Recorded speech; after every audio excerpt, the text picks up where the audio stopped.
to the lecture of toxicology. We will continue from the lecture yesterday, and we were discussing the side effects of prolonged therapy of barbiturates. Now, taking barbiturates by the pregnant woman during the pregnancy, it has got a harmful effect.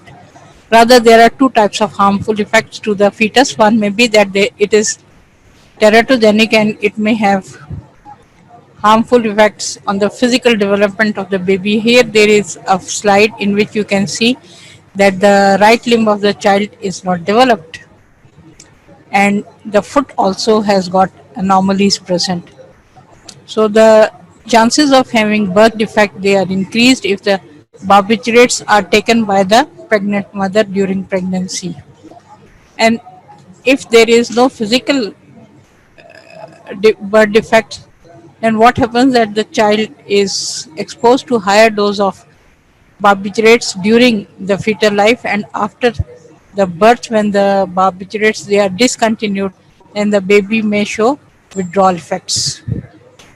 So these drugs actually should not be prescribed to the pregnant ladies unless there is a life threatening condition. Now there used to be a drug. I am not sure whether it belonged to barbiturate group or not. It was known as thalidomide. And thalidomide was an anti-anxiety drug which was prescribed to many pregnant ladies, and it caused birth defects in the developing baby. They were amalia, that is the abnormalities and non-development of the upper arms. The radius was not developed, and the baby was born with the lifelong defect that it did not have any of the two upper arms. That's why that drug was removed from the market and it was not recommended for pharmacological use. Nowadays, that drug has again been introduced, but it is not to be prescribed to any woman. So barbiturates, apart from other side effects, they have got a very harmful effect on the baby.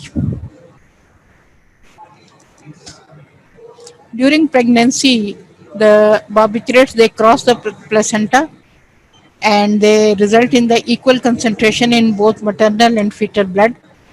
Now, after birth, when the barbiturates are discontinued in the fetus, the symptom of withdrawal from the barbiturates often do not begin until 4 to 7 days after birth. The abstinence syndrome in the infant includes overactivity, restlessness, insomnia, tremors, hypertonicity, vasomotor instability, and hyperphagia. Now, these symptoms can last for several weeks or as long as up to 4 months. The treatment it includes reduction in the environmental stimulation, that is, the baby should be placed in a quiet and dark room and should not be handled frequently. There should not be any noise, and also should be given frequent feeding because he is having hyperphagia. So frequent feeds should be given, and due to the induction of liver enzyme, the infants exposed parentally to barbiturate are less likely than those not exposed to have hyperbilirubinemia. Now, in this condition is used as a therapeutic measure that if the baby is showing the signs of kernicterus or bilirubin level after birth is very high, then the babies they are given small doses of barbiturates to cause induction of the liver enzymes, and this is going to lead to reduction in the bilirubin, serum bilirubin level. This is a therapeutic use. Now, the when you see a patient suffering from either acute or chronic barbiturate intake, the condition resembles many other conditions, and we have to differentially diagnose. Now, suppose if a person is suffering from brain abscess, then the signs they may resemble like an acute toxicity with barbiturates, hypothermia, because here there is a profound hypothermia So you may think that the person is suffering from primary hypothermia due to exposure. Then cardiogenic shock, because the blood pressure is low, it cannot be maintained, and pulse is also very slow, imperceptible. So we have to think that probably it is myocardial infarction or the patient is in cardiogenic shock. Hypothyroidism, again many of the signs of hypothermia may be present in hypothyroidism. So CNS depression and all the functions of the body, they are depressed, so it has to be differentiated from hypothyroidism. Diabetic ketoacidosis and encephalopathy and Wernicke-Korsakoff syndrome. Now, how can we differentiate? If there is a suspicion that brain abscess may be present, then we can perform CT scan or MRI where the space occupying lesion will be seen or fluid filled cavity of the abscess may be present. In case of hypothermia, we have to exclude the causes of primary hypothermia like exposure, and if we can, in every case of hypothermia, if we can estimate the level of barbiturates in the body, then we will come to know that this hypothermia is because of the overdose of barbiturates, whereas in the primary hypothermia no barbiturates will be present, or if sometimes they are present, they will be in lesser amount. Cardiogenic shock, we can do the ECG. Hypothyroidism, we can perform the assay of the thyroid hormones. Diabetic ketoacidosis, we can do the blood sugar, urine sugar, and ketone bodies, and arterial blood gases. And Encephalopathy, again, we can do the CT scan. Wernicke-Korsakoff psychosis, it is actually a condition of chronic alcoholism. So here we can do the blood alcohol concentration and then we can manage accordingly. Now the enzymatic, you touch it, yeah.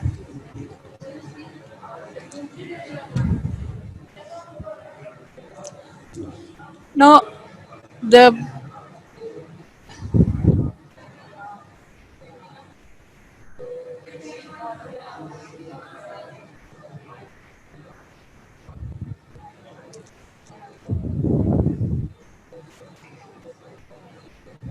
there are certain processes which are associated with barbiturate intake. Barbiturates undergo biotransformation catalyzed by cytochrome P450 enzymes. Barbiturates are converted by oxidation to water-soluble metabolites so that they may be excreted in the urine. Now the cytochrome P450 enzymes, they are mixed function enzymes. This system is important for the metabolism of many endogenous compounds like the steroids, lipids, as well as for the detoxification of exogenous substances and various toxins. So it is a mixed function enzyme and it is important for metabolism of many compounds which are exogenous, that is taken from outside, and endogenous, which are being produced in the body. So one of them is steroid and the other one are the lipid. The cytochrome P450, which is designated as CYP, is composed of many families of heme containing isoenzymes located mainly in the liver and in the intestinal cells. They have got various actions through which they metabolize the compounds which are presented to them, but the most common reaction is, which is catalyzed by the CYP450, is monooxygenase reaction, that is insertion of one atom of oxygen into an organic substrate while the other atom of oxygen is reduced to water. So there is oxygenation and water formation.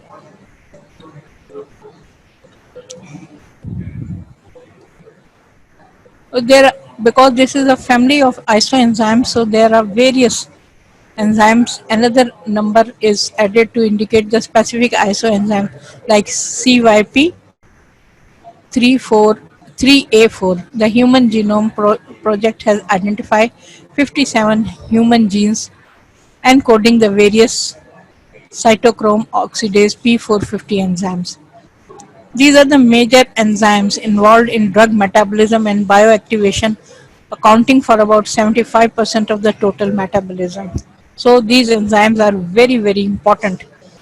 And in toxicology also they are very important because most of the drugs, they are metabolized by this mixed function enzymes of cytochrome oxidase.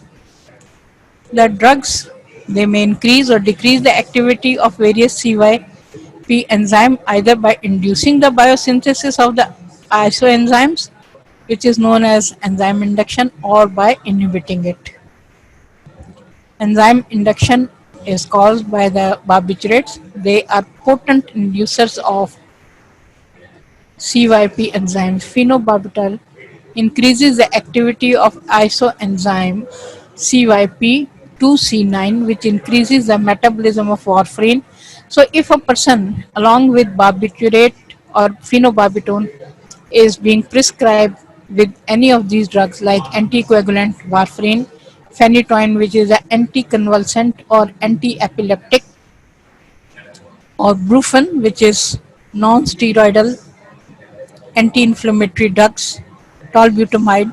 So all these things, which is an oral anti-diabetic.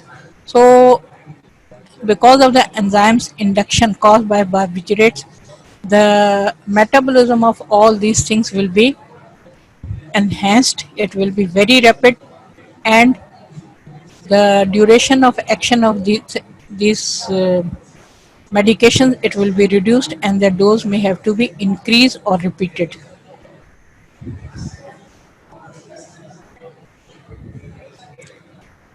So the other isoenzyme, cytochrome oxidase P3A1 A4, increases the metabolism of carbamazepine, which is an anticonvulsant, and it also causes induction or enhanced metabolism of erythromycin, rifampicin, verapamil, which is an antihypertensive, and lidocaine, which is an antiarrhythmic. It also activates CYP2C19, which increases the metabolism of diazepam, which is an antidepressant. Naproxen, which is non-steroidal anti-inflammatory drug. Omeprazole, which is antacid. Propranolol, which is a beta blocker. Statin, which is anti-hyperlipidic, whereas subset of CYP450 enzymes play important role in the synthesis of steroid hormone by adrenal and gonads and the peripheral tissue. CYP19 increases the conversion of aromatase to estrogens. So the production of estrogen may be increased. CYP26 increases the activity of the retinoic acid hydrolase, and the barbiturate increases its activity, leading to its low levels in the blood.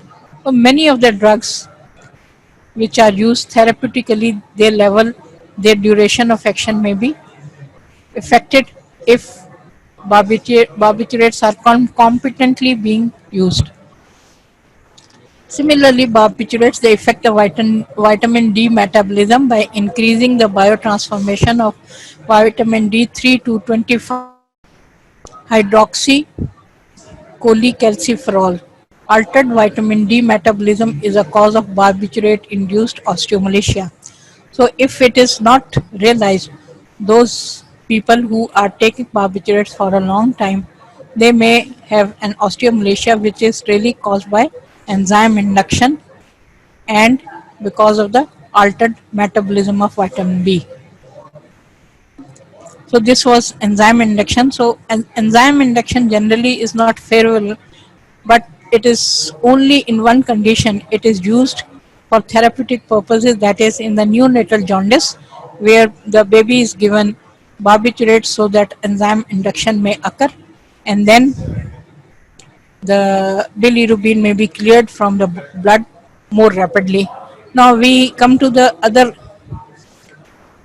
effect of barbiturate, which is known as synergism. Here in the picture you can see that there is alcohol. A lady is consuming alcohol, plus there are various barbiturates. So this is synergism.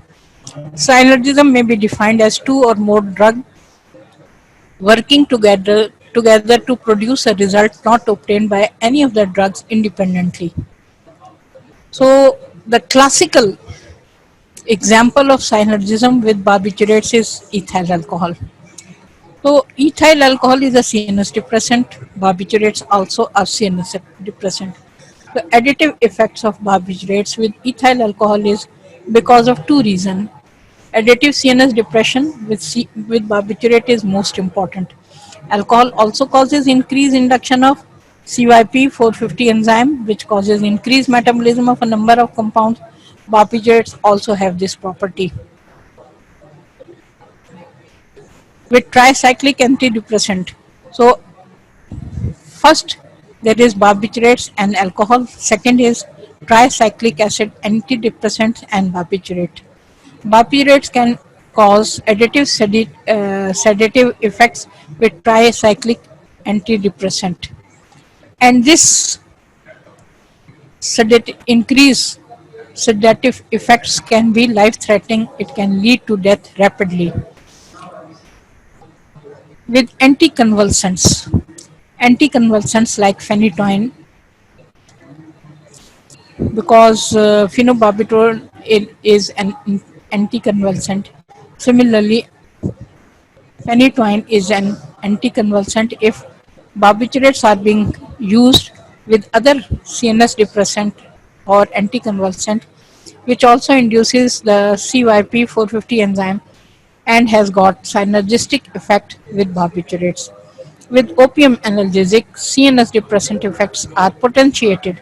So opium, morphine, pethidine, and their synthetic derivatives, all of them, they are CNS depressant, and they have also got depression of the respiratory center. So if there is a combination of two drugs with CNS depression, one is the opioids and the other is the barbiturates, then the potentiation of the depressant actions on the CNS will be seen and the person can die. So with phenothiazines, these antipsychotic drugs like chlorpromazine, because of their sedative effect, show synergism with barbiturates. So we can say that any drug which has got CNS depressant properties, may it be alcohol, may it be opium, anticonvulsants, tricyclic acid tricyclic antidepressants, phenothiazine, anything, if it is prescribed in the presence of barbiturates, then synergism is going to occur, which may lead to the death of the person. And if it is proved that the doctor has prescribed two or more than two CNS depressant to the patient simultaneously, then the doctor will be charged for criminal negligence. It is a case of criminal negligence, and many deaths they do occur. Like I told you yesterday that the famous pop singer Michael Jackson has been killed because of the synergism of many CNS depressants.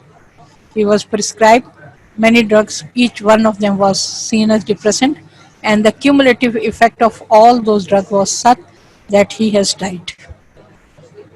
There is another incidence of barbiturate poisoning, and famous actress Marilyn Monroe, she was killed by an injection of barbiturates.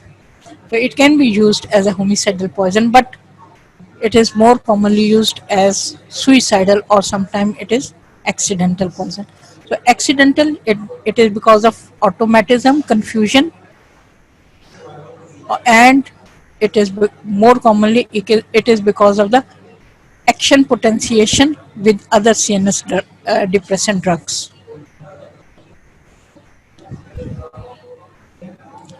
If it is used with other anesthetics, because thiopentone sodium or the ultra short acting barbiturates, they are used as anesthesia inducers. So it can be given in the form of an injection, and if other anesthetics are also used, general anesthetics, midazolam, it has got little anesthetic effect when used alone, but when it is used along with barbiturate, it has got potent anesthetic effect. Benzodiazepine, it is actually a weaker action drug, but in the presence of barbiturates, the action they are enhanced.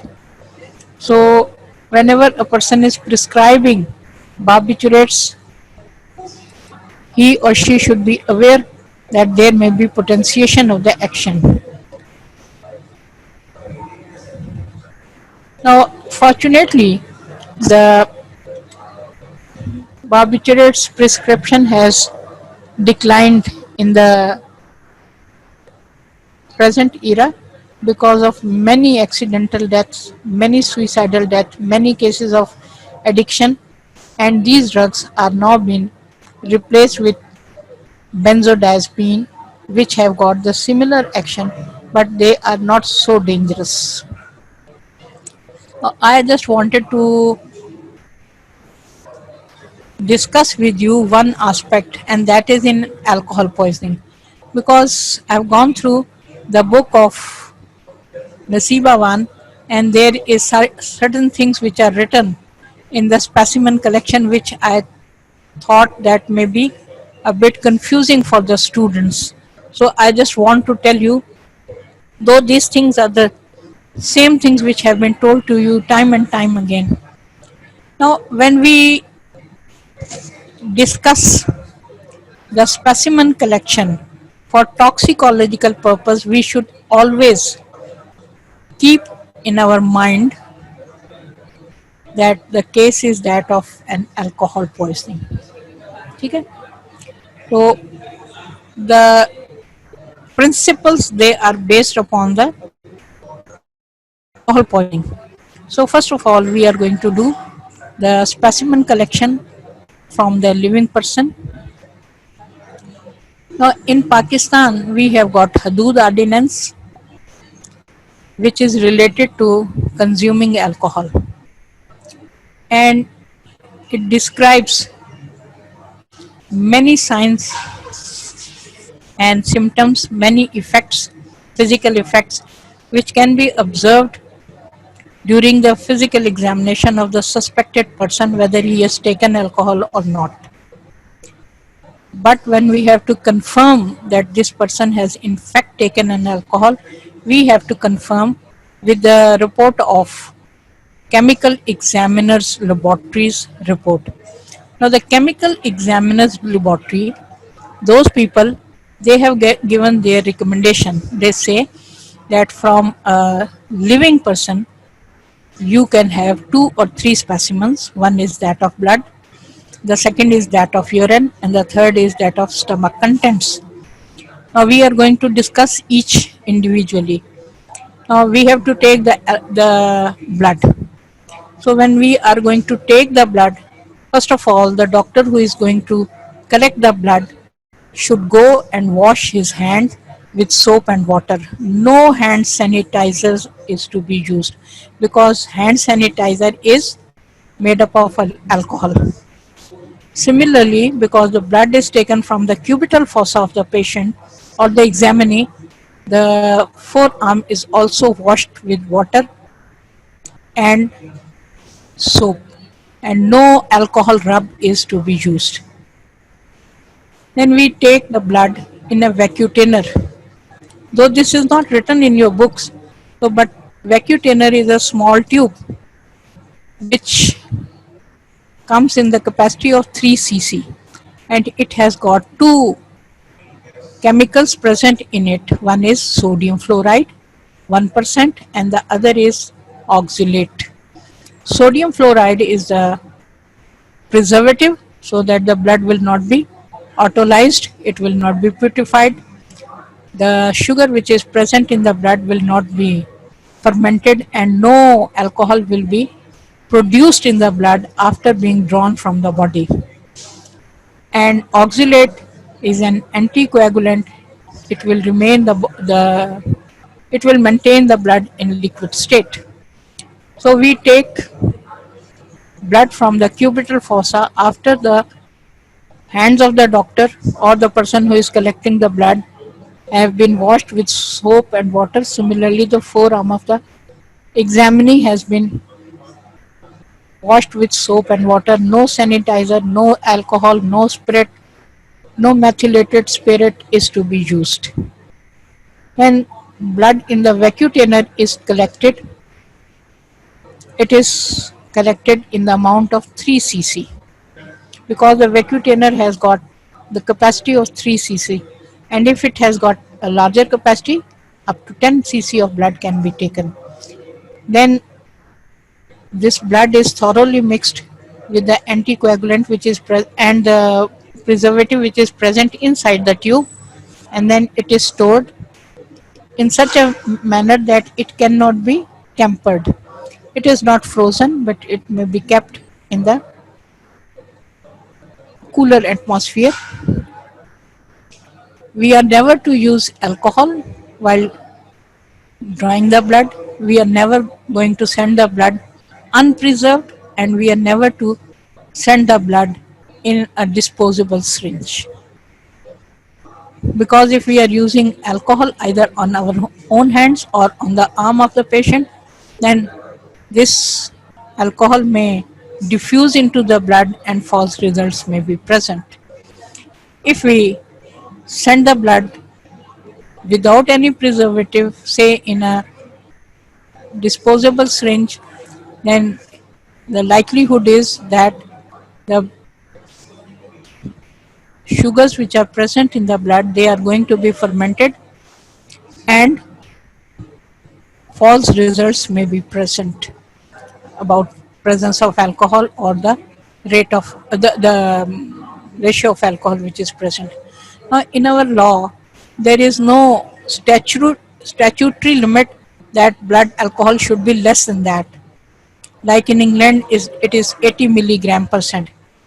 But in our law, it is presumed, because when we study the law, we have to study the law of the other countries also. So in our law, it is presumed that a person who has not consumed any alcohol, his blood alcohol concentration should be less than 50 milligram percent. Now, if a person is alcoholic, if a person is diabetic, if a person is starving, if a person is fasting, like nowadays, or if a person is suffering from metabolic diseases or may have consumed any medication where alcohol is used as a solvent, small amount of alcohol may be present in the blood, but it is never more than 50 milligram percent. If the blood alcohol concentration is obtained, say 80 milligram, 100 milligram, then it is an indication that externally the alcohol has been introduced into the body, that is, the person has consumed alcohol. Now, the second specimen is that of urine.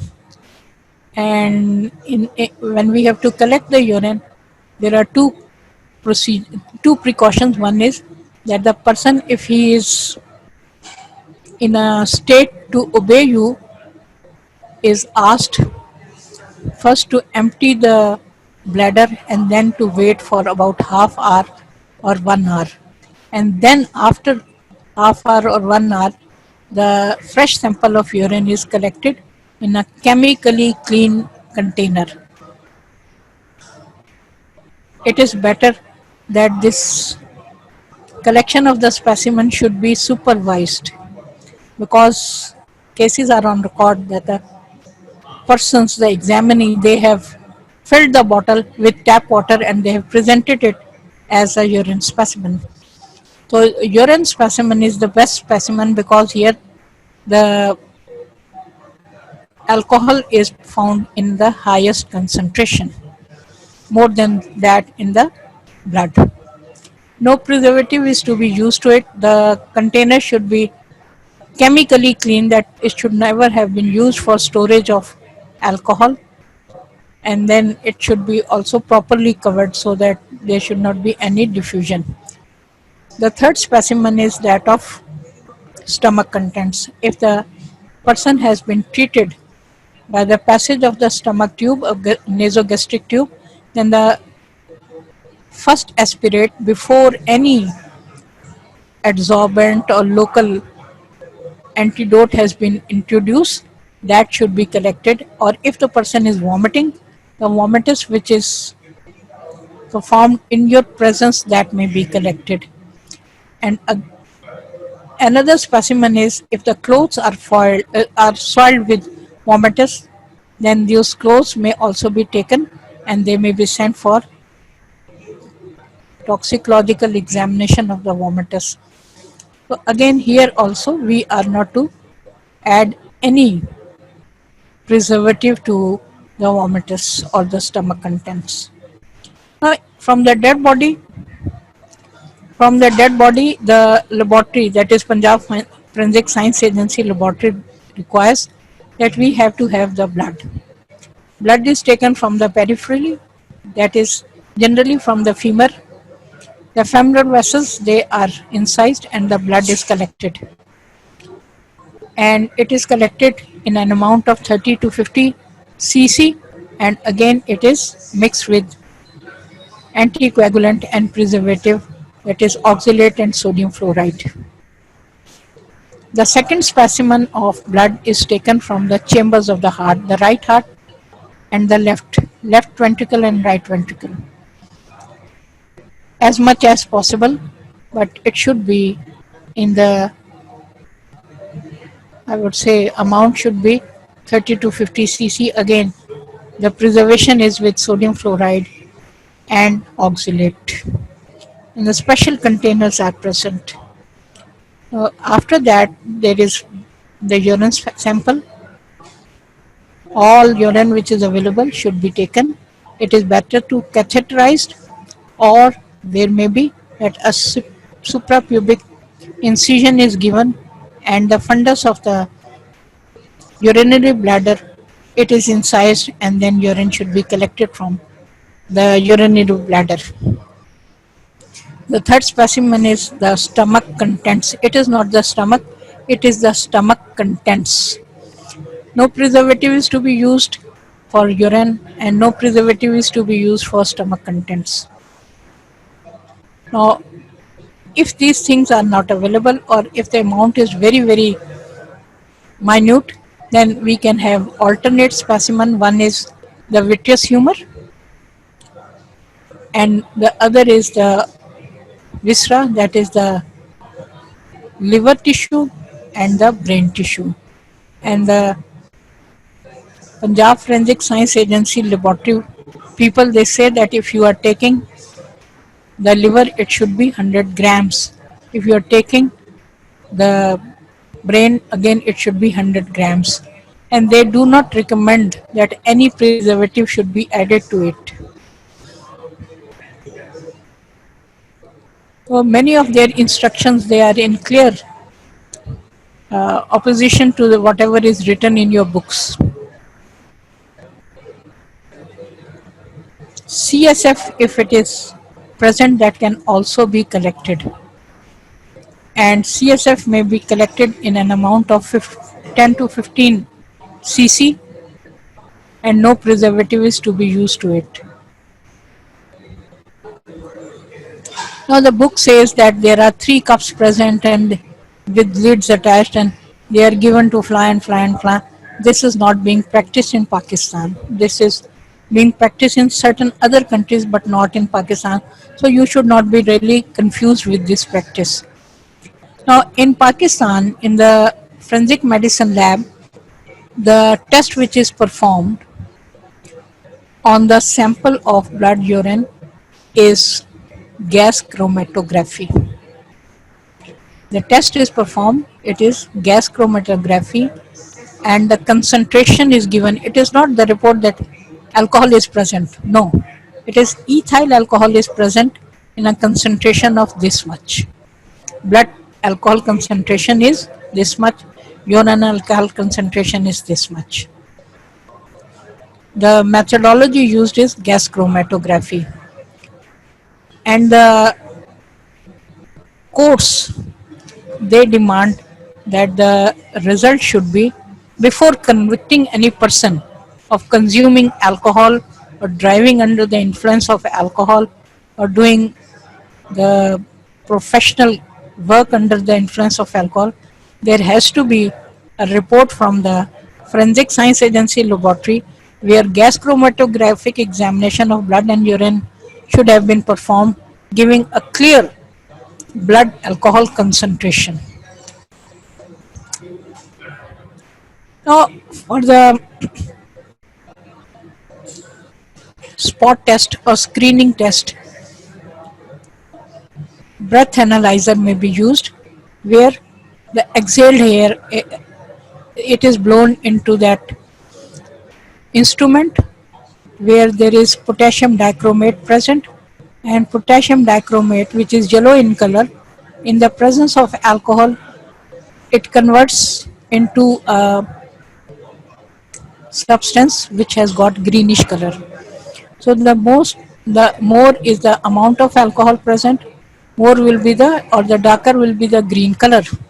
So from this darkness of the green color, we can do the colorimetry, and there is a blood alcohol concentration which may be obtained instantaneously. On the screen, it is going to tell you that the blood alcohol concentration is 100 milligram, 50 milligram, 120 milligram, 75 milligram. But this is not sufficient as an evidence in the court of law. For the court, they required that the report should be generated from Punjab Forensic Science Agency laboratory after performing the gas chromatography test. This alcometer or breath analyzer test, they are being performed in Pakistan generally at the airports. Before the flight, the pilots, they are asked to blow in the breath analyzer and their blood alcohol concentration is seen. If it is more, then they are not allowed to take the aeroplane to the flight. Similarly, the traffic police may have got this breath analyzer and they may apprehend any driver and they may ask him or her to blow in the breath analyzer and see what is the concentration of alcohol.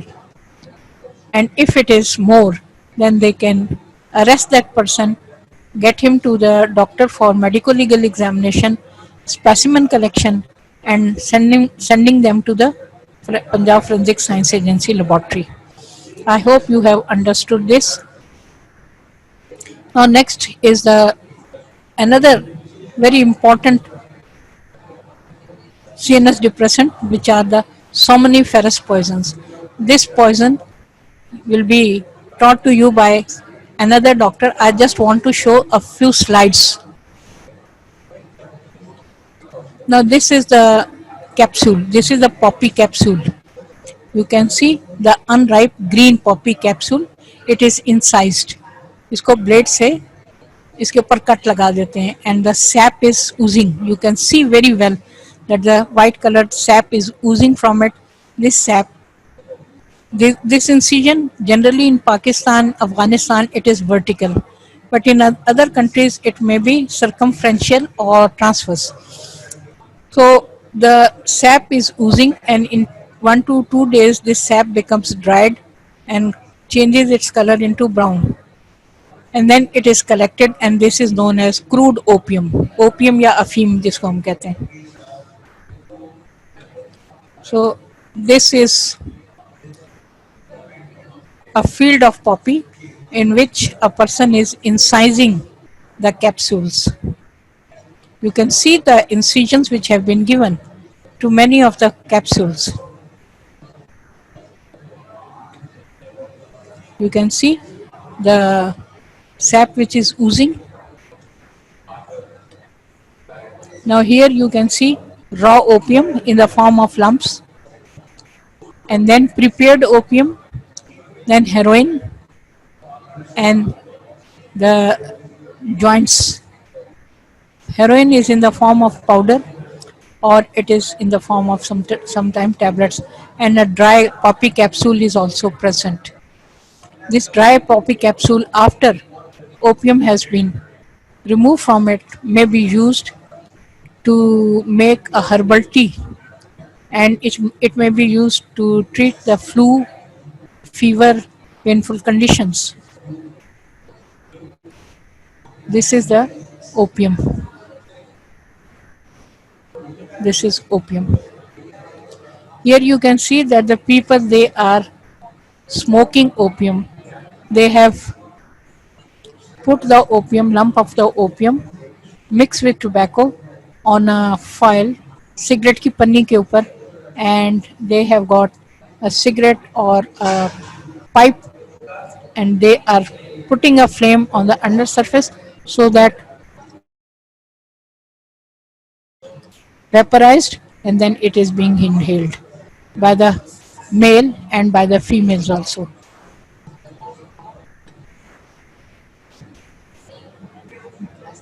Assalamu alaikum. This thing is very common in Pakistan, very very common.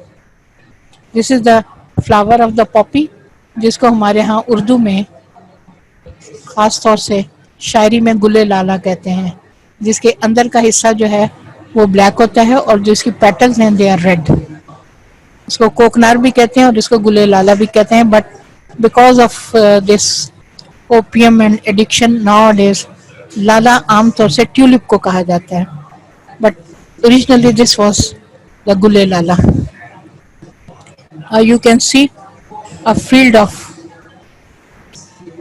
poppy, white poppy.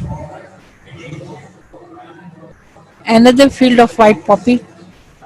Blue, white and blue flowers are present, and some of the capsules they are also seen. And a person is giving incision to the capsules. Another field of poppy, which are some of them are colored and some of them are white. Here again a field of poppies with colored flowers.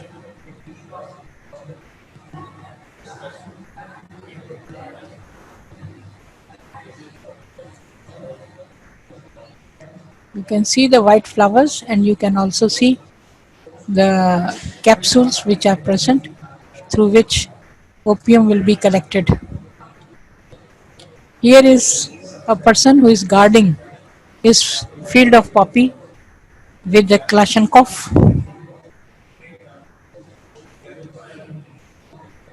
This is a field of poppy flower, white poppy flowers, an extensive field. Again, an extensive field full of capsules, and in the background we can also see certain factories where where heroin is being produced from the morphine.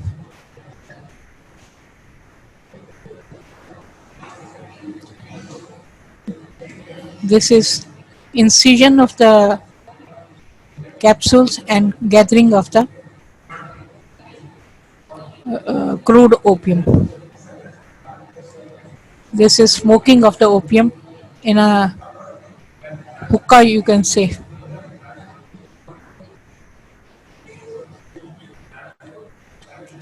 There are some other slides also which I want to show you, and they are Pakistani. They are from Pakistan. This is an addict who has got a metallic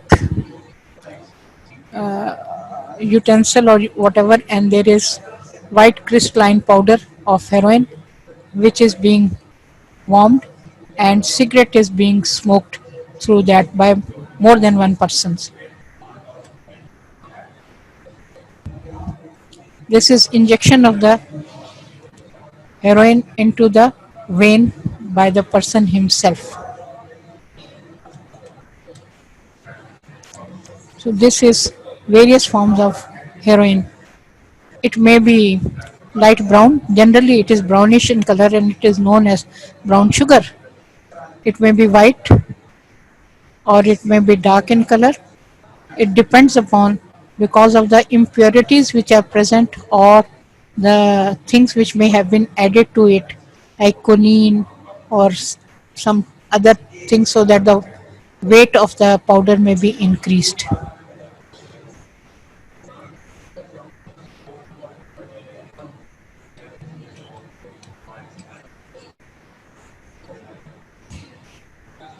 So this is a photograph of an addict woman before addiction and after addiction. You can see the aging, the weight loss.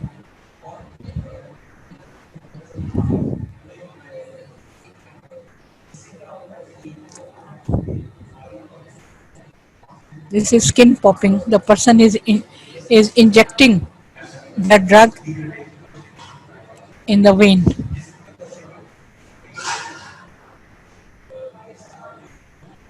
This is a tattoo to conceal the thrombosed veins.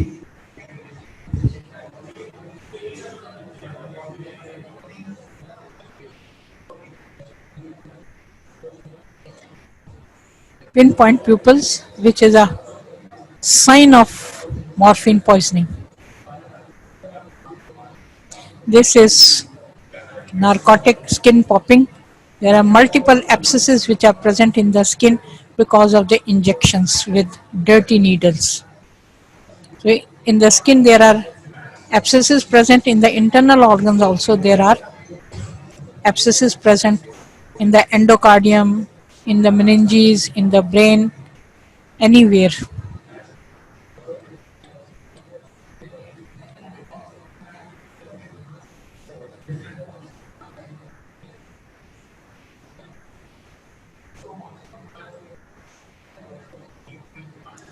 Opium is being smoked by a drug addict.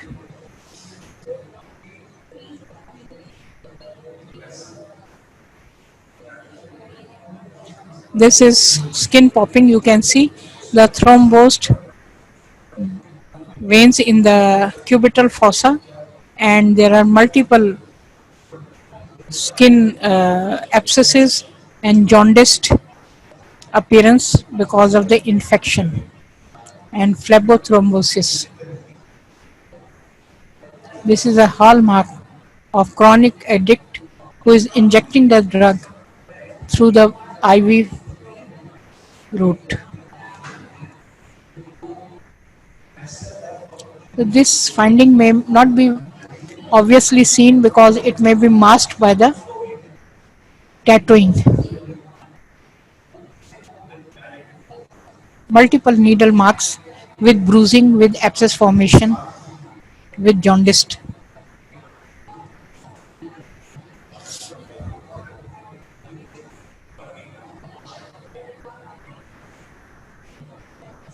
The person is injecting the drug himself into the upper part of the thigh, front of the thigh. Now this is a picture of Pakistani girls who are smoking shisha, and in shisha also they may be smoking many CNS stimulants or depressants.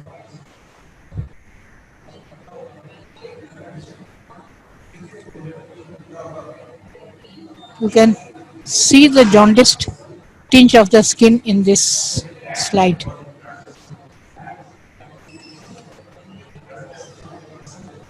A ligature has been applied on the arm, and the cubital veins, they are being punctured with a syringe, and the drug is being injected to that vein by the person himself. Non-therapeutic use.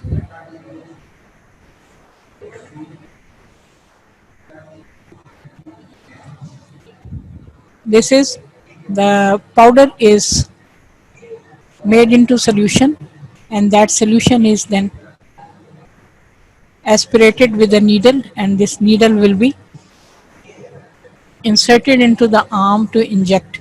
Now, this solution is generally septic, and it may contains many pollutants or talcum powder or particulate matter which will be present in the pulmonary tissue and may cause pulmonary fibrosis.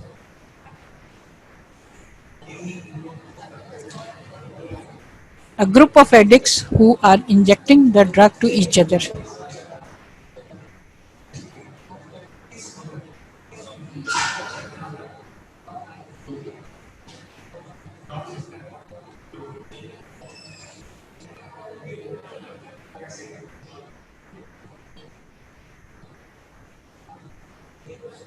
This is glue sniffing. That is, the person is sniffing samad bond.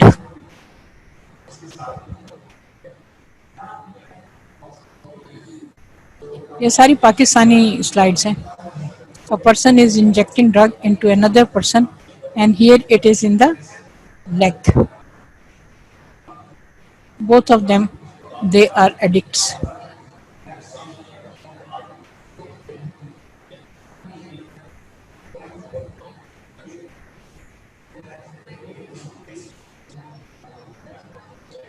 Here these people, they are smoking. They are smoking heroin.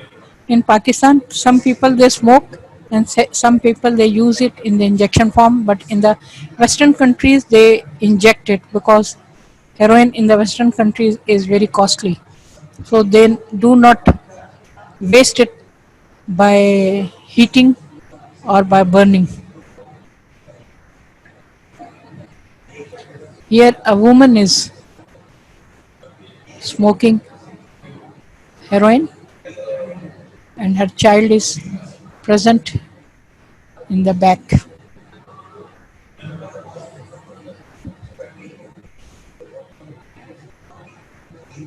A young boy is injecting drug.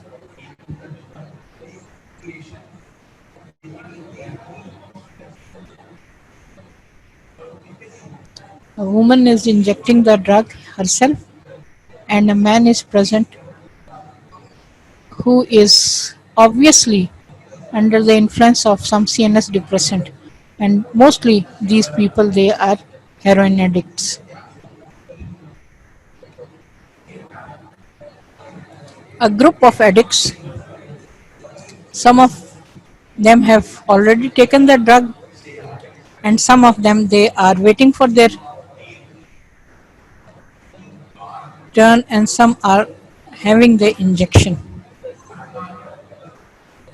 You can see that the person on the left side is almost asleep. He has had an dose, and then the person next to him is being injected, and the person who is injecting, you can see him, and then another person on the right of that person who is injecting, he is alert, he is waiting that he should also be given an injection. So this is a bunch of addicts, and most of them they are heroin addicts. This person is smoking heroin from a metal foil. The white powder is present on the metal foil. The cigarette is present, and the flame is applied to the undersurface of the foil, and the powder is vaporized, which is then smoked with the burning cigarette. And few people they are being injected with the drug, and a woman is really waiting for her turn to have a drag. You can see that there is a match also which is present. So these people they are at a very great risk from burns also.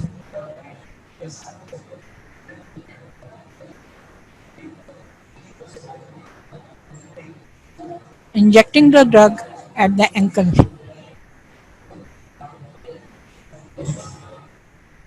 This is smoking. Smoking in the form of a long pipe or hookah. Here heroin smoking from a foil and the other person is injecting the drug. There is also a bottle present which contains some solvent. So this solvent may be applied to the powder form or tablet form and a solution may be made which is then aspirated into the syringe and injected. But this is not sterile.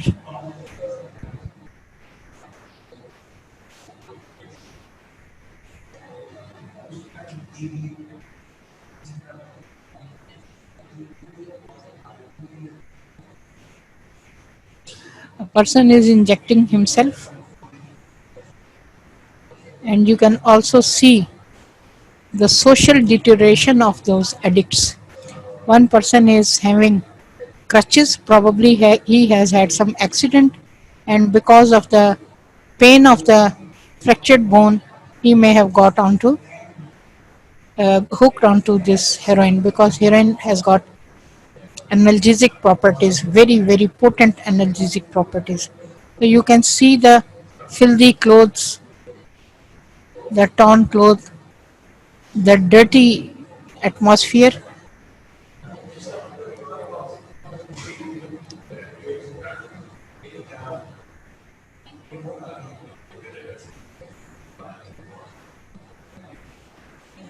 Here also you can see many people who are present and one person is being given an injection in the forearm by another man.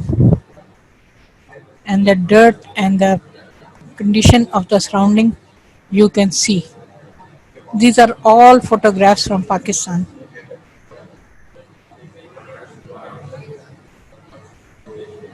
Another addict being given an injection.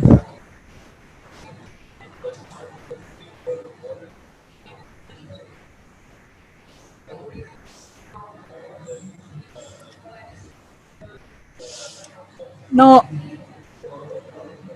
this finishes my lecture with you, and inshallah, from next lecture,